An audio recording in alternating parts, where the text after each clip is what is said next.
Yo, what's poppin'? Welcome to Bhroman Braapsody. This is where we review cars, motorcycles, do road trips, all that fun stuff.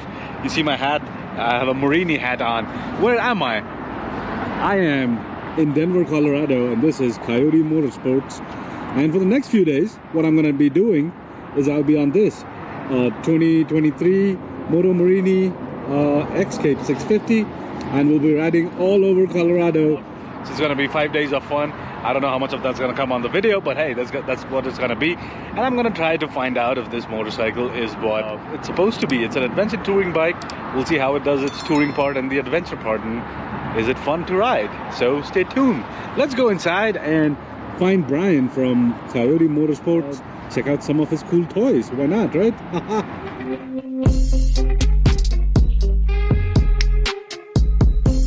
That's Brian from Coyote Motorsports. Hi there. Thank you so much for helping me out with the red X Cape. I see you're standing next to the beautiful gray one too. These are our new Moto Morinis. We've been a dealer for a little while, first one in Colorado, and love the brand, love the look of the motorcycles. They're excellent looking bikes, and then just the fact that the price they come in at, having the Brembo brakes, the power that it has. You know, in comparison to a KLR, which is, you know, a lot of people compare this bike to the KLR. 20 more horsepower, a little more solid feel. I think fit and finish is a little nicer. Nice. And can you tell the viewers a little bit about Coyote Motorsports? We've been in business 22 years now. Same location. This is our only location. A lot of times people think we have several locations, but this is our location here. This is where we concentrate on helping people. And long-time Yamaha dealer, CF Moto and Thumbstar and Moto Morini as well, and a lot of used bikes. I'm a used bike collector myself, so yeah, I got a pretty decent collection going. Yeah, I'm into bikes, so got a few here. MV Augusta Brutale 910. I actually bought this one. It's a 750. Oh. And while I was waiting for that to get shipped to me, I bought the red one. And then you figured, let's keep going with the Italian theme. And well, exactly. So yeah, I've got an Aprilia, an RSV Miele. It's a factory edition, so certainly not a lot of those. Came with the Brembos and the Olins and carbon fiber. And it's beautiful. That one there has no miles on it, so it's a collector grade. Oh, nice. And I've got a 98 R1. Cool.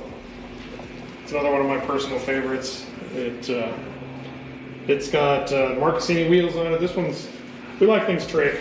Some people like things to be stock. We like them trick. So it's already got the Marcassini wheels. It has an anodized black frame. You never see an anodized frame. Yeah. I got a 916.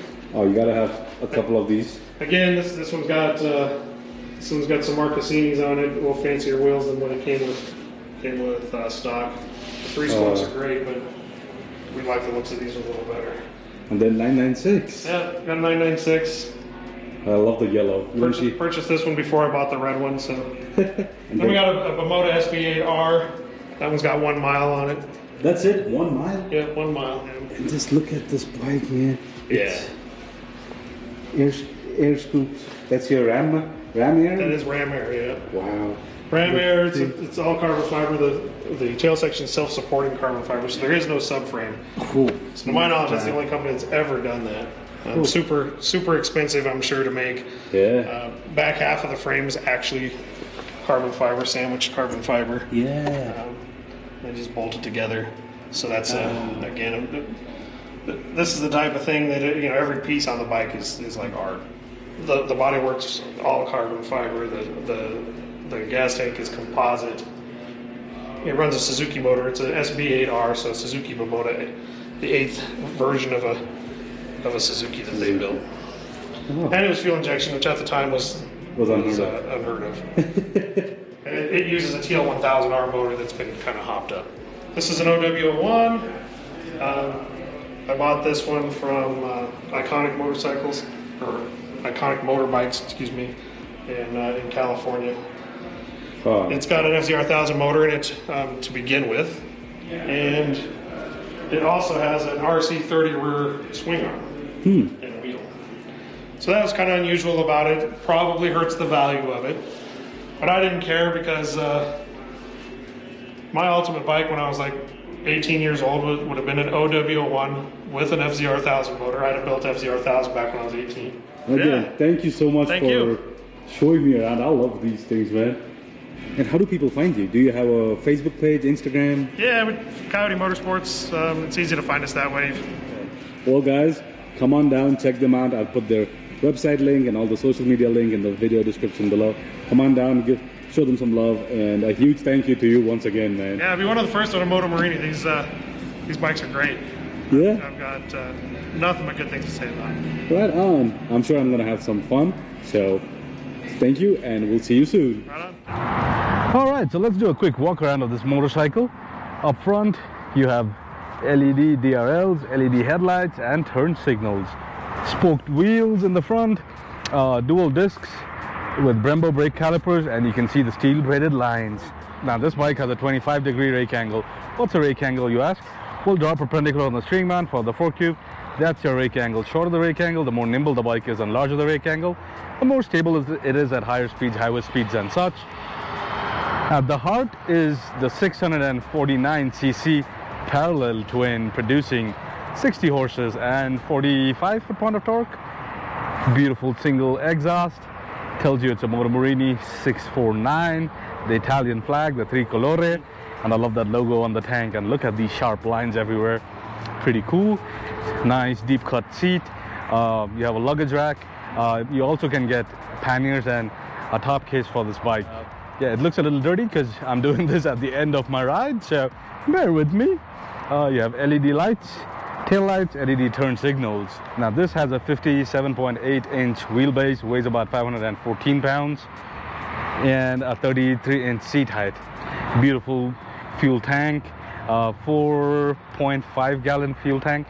Let's look at the handlebar controls. The clutch is adjustable. You have adjustable lever. You have high beams, passing lights are up top. This is to go to the menu, make selections, high beam, low beam, turn signals, and horn. On your left hand side, again, your brake lever is adjustable. You can adjust it. Kill switch, hazards, DRLs or headlights, and the starter button. And then you have a beautiful 7-inch TFT screen, the manually adjustable windshield, and a dual USB style power outlet. Quite nice, I like it. No keyless ignition. This has the Moto Morini key, Moto Morini logo on both sides. Pop it in, turn it on. The beautiful logo comes up. You have warning lights on both sides, that little graphic there. And look at this. You get a digital tachometer, speedometer, fuel gauge, engine temperature, time it's due for its first service, because I put 1,000 miles on it now, which gear you're in, the indicator, and the trip meters here. And you can play along with these things. For your info, for your settings, you have bike info. You can connect, display, and your system make those different selections. You can pair your music, your phone. For your navigation and stuff, you can download the app, and that should work. And if you keep going down, you have your trip 1 and trip 2. As for your riding modes, now this is the fun part. You get 2 riding modes. So this is your riding mode, the normal street riding, and then there's an off-road version that makes it, look at that, that looks so cool. You get the knobby tire here, gives it a more aggressive look. You get the same information, but it looks so much cooler and so much nicer. And in off-road mode, the ABS is turned off. But pretty cool, right? So, I know I'm doing this in reverse, but hey, let's get on with the show. Let's see what's next. Alright, so riding in Colorado for 5 days. I've been riding through Colorado for 5 freaking days.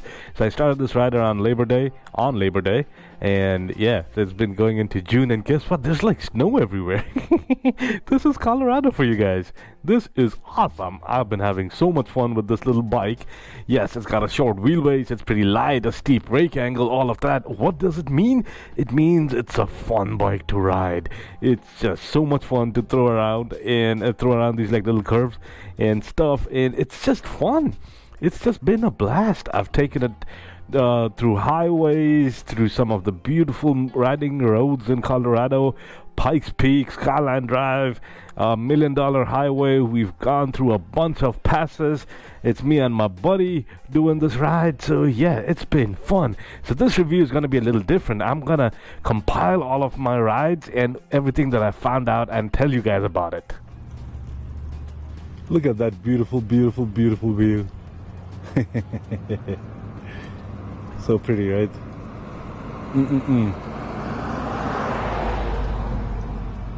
So let's start off with the things that I love about this bike, or things that have been really awesome about this bike. First things first, it's the way it looks. I love the sharp lines and features of this motorcycle, and in this color red, it really, really, really pops out. People have stopped me to ask me like, hey, what kind of bike is it? Is it a Guzzi? Because the logo kind of throws them off to think it's a Guzzi. And then I told them, no, it's a Morini. And there was this one guy who's like, hey, is that a Multistrada? I'm like, nope. But hey, that's great company to be in, you know? So, yeah, and when I told them it's a Moto Morini, some know about the brand, some don't. But it's just such a beautiful looking bike. The second thing I like about the bike is the seat and the riding ergonomics. What do I mean by that?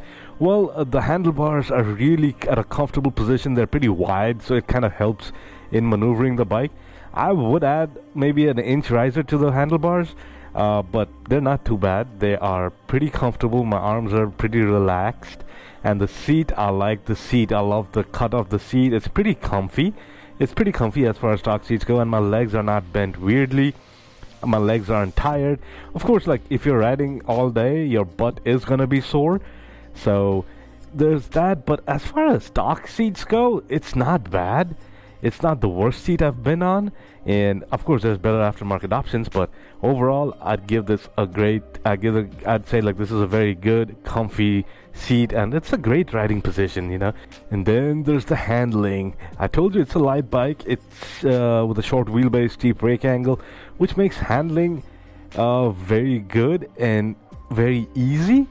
You can just lean into curves and it's so easy to flick him around. Just flick him around and just enjoy it. And even if on highways, it handles really well.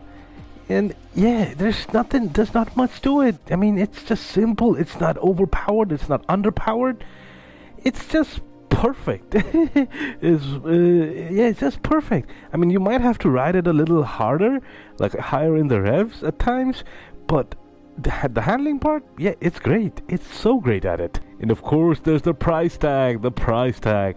For less than $10,000, you get a really good looking bike with very good components. You have Brembo brakes, Bosch ABS, Bosch IMU, Marzocchi front shocks, and it's just comfy. You get this big infotainment screen or the TFT display. You can pair your phone. Although I had trouble pairing with the app, but I don't know if it's a phone issue, if it's a me issue or whatever. But yeah, you get a lot of oh look, nice stream. But anyways, so you get a lot of features and you get a good solid quality product that's comfortable and it's got enough power to for you to have fun with it. All right, and then this is the fun part. Like it's got a sixth gear. And why is it good? Because well, the sixth gear is more of your overdrive gear, right? So you could put it in sixth and just chill and ride and ride and ride. Yeah, like if you're riding on highways and stuff, just put it in sixth and you're just chilling. You're just riding effortlessly. You don't have to worry about things or anything. And I think a lot of these bikes in this category, the 650cc's, I believe there's most of them come with the 5-speed. So having a 6-speed is really, really good on like long drives where you can just put it in sixth and just forget about it. Oh, and the fuel economy. I gotta talk to you guys about the fuel economy. So this does not give you what this fuel economy is. Like, you know, it does not give it to you in a display. But I've calculated the miles between fill-ups and stuff, and I've been getting like 52 miles to a gallon, or 52 miles per gallon, which is freaking fantastic. If you're touring on a bike, yes, it's a small displacement engine, so of course it's got good fuel economy, but that's a big thing. Like if you're going long distance touring, so this bike gets you a range of more than 200 miles, and with just 4.5 gallon fuel tank. And then there's riding this bike on the interstates. I used to think like a 650cc motorcycle is not going to be good on the interstates, but look at this. It just cruises along and it can do highway speeds very, very easily. It stays very planted on the highways. The little windshield blocks a lot of wind on your head, and you get some wind on your arms and stuff, but for the most part, yeah, it's good. And like if you're behind like those big semis up front, there's not a whole lot of wind buffeting.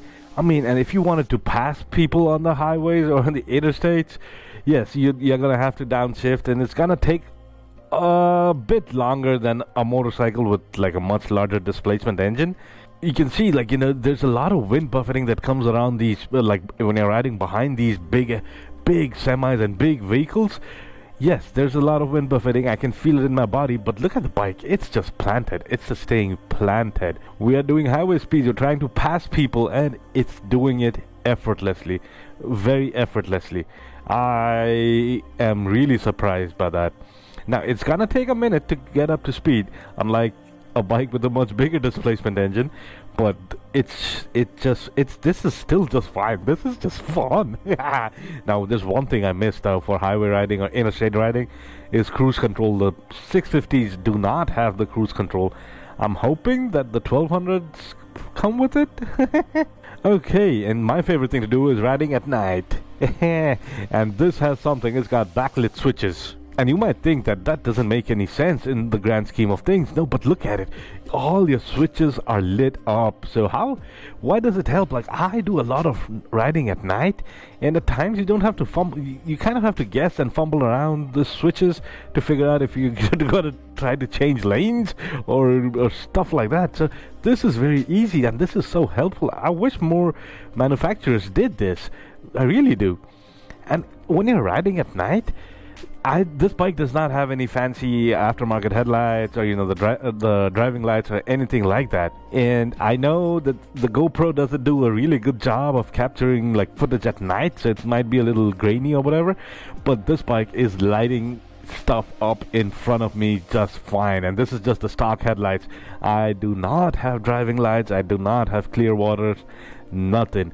So that to me is a big win, because when I go touring long distances and cross country, I do a lot of riding at night. So for me, this is a big win. But it's getting pretty late at night, so we're gonna stop for the night and pick it up tomorrow. Good morning, peeps. This is us in Ouray, Colorado. And look at that, some pretty views. Snow-capped mountains in the distance. Wow, this is beautiful. And we're riding through the little downtown Ouray. Look at these little shops all around here. It's so pretty. It's such a cute little place. Oh, look, an ATV place. Okay, next time we're gonna do this. Well, we're talking about the things I liked about the bike, and now not everything is hunky-dory. So let's talk about it. These are the few things that I wished were a little different on this bike. So, first things first, it's the passing power. I wish it had a little more passing power. What I mean by that is, check this out. Let's try to pass the semi. Yeah, downshift. More gas. You literally have to wring its neck. It'll do the speeds. Of course it'll do the speeds, but you gotta wring its neck. And I get it. It's a 650cc parallel twin, so yeah, it takes a minute. It takes a minute to get to those speeds. It's not like a big engine like a 1200 or 1300 or 1250. So it takes its time in getting there. And yeah, it's a 650, so you can't really expect too much out of it. Let's just put it that way. The second thing is the rattling windshield. Yes. So this windshield here, what it does is it rattles and rattles and rattles and rattles, especially at like lower speeds when you're in city riding around cities and whatnot. Like once on the highways and stuff, I have my music playing and I can't really hear stuff. Maybe it is, but at lower speeds it just keeps rattling away, and it's so annoying. And I've tried to tighten the windshield, loosen it, move it up and down, but it just keeps on rattling. So there's that. That's one thing I don't like about this windshield. Then there is no fuel range indicator on the dash. So yeah, when you're riding along, the dash has a fuel gauge, but it does not give you a fuel range. So you kind of have to guess. But if you look down there, it's got the fuel gauge, and you have like eight bars there. So that's like for 4 gallons, one for each half gallon. So yeah, you kind of have to do the math in your head and just figure it out. But it does not give you like a fuel range like most touring motorcycles do. Like this is the distance to empty. So yeah, I don't know if, I mean, that's not that big of a deal, but it is kind of what you would expect in a touring motorcycle. Maybe they're gonna put it in the 1200. Who knows? Then there's the fiasco with the gear indicator. What happens is, especially when you're in neutral or when you're trying to get into neutral, like the neutral light comes on, it'll say, you know, that end's gonna light up. Look, it's come on. But if you look at the gear indicator, it just has like a blank. So you're in no gear. And I've seen that happen a couple of times when I was downshifting into like second and third in different places. So there's that. The other thing is the vibrations at higher speeds. A lot of people have asked me about if you feel the vibrations through the handlebars or whatever on different bikes, on touring bikes. On this one, you do feel them, especially at a certain speed. Like if you're going at like 65, 70, something like that, and or higher, yeah, you start feeling the vibrations coming through the handlebars and the foot pegs. At speeds lower than that, nothing. And finally, it does not have cruise control or heated seats and heated grips. Now, cruise control on a touring bike, I'd say it's quite necessary at times, because if you're going to be riding for a long time on the interstates or on the highways, it's just really helpful to have cruise control and give your wrist some rest. But otherwise, you're just having to, you know, hold the throttle open and maintain that speed. Again, it's not a very big deal, but I would expect that in a cruiser. And as for heated grips and heated seats, it's not a big deal if you're riding in nice days. But like I'm here in Pikes Peak, it's like 24 degrees with the wind chill and everything. Well, you could wear heated gear, but you could also have heated seats and heated grips. Now, heated grips you can get aftermarket, I guess, but the heated seats, not so much. So those would be nice. I mean, those would be nice additions to this motorcycle. Maybe they'll come out in the future generation, or maybe in the X Cape 1200 that comes out next year. So, in conclusion, we have been riding the 2023 Moto Morini X Cape 650 for 5 days in Colorado, riding for about 1,000 odd miles. And now I'm heading into Denver, and of course there's traffic. Yeah, so we went to Pikes Peak. We did the Canyon, we did Canyon City and Skyline Drive, a $1 million highway. Went through a couple of passes. We even went to Aspen and whatnot. And then finally rode a little bit on the highways and interstates on this bike just to see how it fares. Well, so let's start off with the first thing. It has a price point of about $8,000. So you get this bike for less than $10,000, and it has a lot of good features. You get Bosch IMU, Brembo brakes, and Marzocchi shocks. You get riding modes, ABS, all that stuff. It does fine riding through back roads. It's very nimble, and it's very agile, and it's light, and even going up and down mountains, it just did a fantastic job.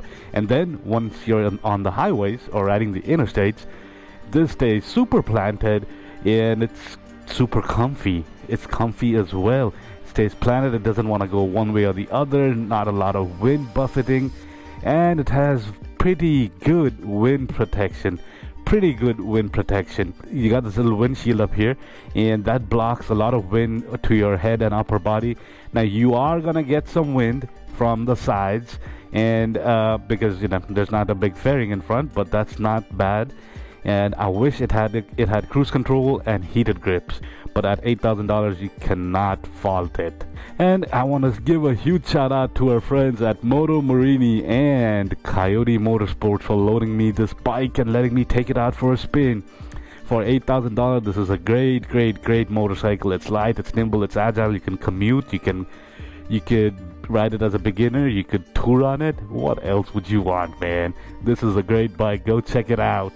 Well, thanks for watching. Keep your knees in the breeze. I'll see you soon. Bro out.